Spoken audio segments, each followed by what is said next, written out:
Les petits détails des plus grands films, bienvenue dans Aviez-vous remarqué ?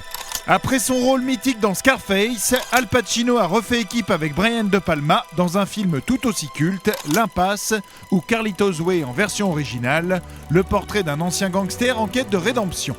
Retour sur quelques petites anecdotes et détails qui auraient pu vous échapper dans ce grand classique du cinéma américain. Brian De Palma a pourtant hésité à faire le film de peur de se répéter en faisant jouer une nouvelle fois Al Pacino, le gangster latino.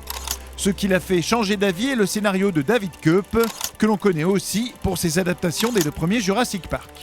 L'Impasse est ici adapté du roman After Hours d'Edwin Torres, la suite d'un premier roman intitulé Carlito's Way, dont la production a emprunté le titre pour l'Impasse, afin que le film ne soit pas confondu avec After Hours de Martin Scorsese, qui n'a rien à voir avec tout ça.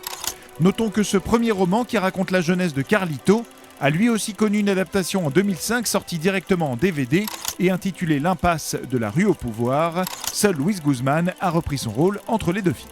L'auteur Edwin Torres est également juge de la Cour suprême et Al Pacino l'a accompagné à Harlem pour préparer son rôle de Carlito. L'acteur l'avait suivi en 1973 en préparation de son rôle de Serpico. On a d'ailleurs reconnu la rue de l'appartement de Gale qui servait d'appartement à Serpico justement. En parlant de juge, celui de la scène d'intro du film coupe Carlito en lui disant qu'il n'est pas en train d'accepter un prix. Amusant quand on sait que la même année, Al Pacino a justement reçu l'Oscar et le Golden Globe pour son rôle dans Le temps d'un week-end. Et dans un élan dramatique, en sortant du tribunal, Carlito crie les derniers mots du discours I Have a Dream de Martin Luther King. Autre pic directement destiné à Al Pacino, quand les mafieux blaguent sur le fait qu'il ressemble à un Italien. Un clin d'œil à ses origines italo-américaines et à son rôle évidemment dans Le Parrain. Autre lien avec Le Parrain, l'extérieur de l'hôpital dans lequel Carlito visite son avocat est le même que celui dans lequel est amené Vito Corleone. Le rôle de portoricain de Pacino ne s'éloigne pas tant que ça de ses origines, puisque son nom de famille Brigante est d'origine corse, un peuple qui a beaucoup émigré à Porto Rico au 19e siècle.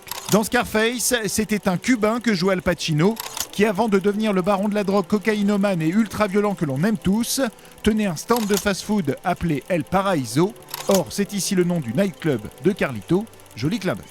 Toujours dans la filmographie de Brian De Palma, si le climax de l'Impasse dans la gare vous rappelle le climax de son film Les Incorruptibles, là aussi dans une gare, sachez que ce n'était pas du tout prévu au départ.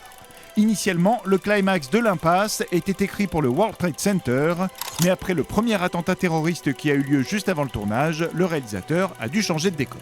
On aura également noté dans un second rôle mémorable que De Palma fait de nouveau appel à Sean Penn après l'avoir dirigé dans l'excellent Outrage.